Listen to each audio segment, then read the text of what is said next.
रमेश पोपटवारे, राहणार चिंचोली, तालुका भूम. मी 7/2/2024 रोजी कृषी उत्पादन बाजार समिती सोलापूर येथे कांदा विक्रीसाठी आणला होता. तर आडतदार उमेश दत्तात्रय गोटे यांच्याकडे टाकला होता. त्यांनी आज देऊ उद्या देऊ पैसे आणि आजपासून काय दिलेले नाहीत. आता 3-4 महिने झाले.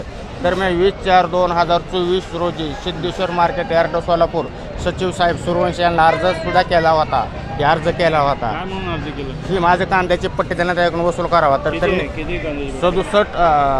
47,680 व 27,398 असं 2 चेक आहेत.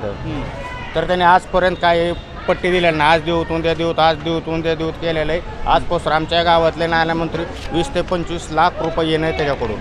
आमच्या गावातल्या शेतकऱ्याला बरेच जणांना त्याने आतापासून हे घडवलेलं आहे.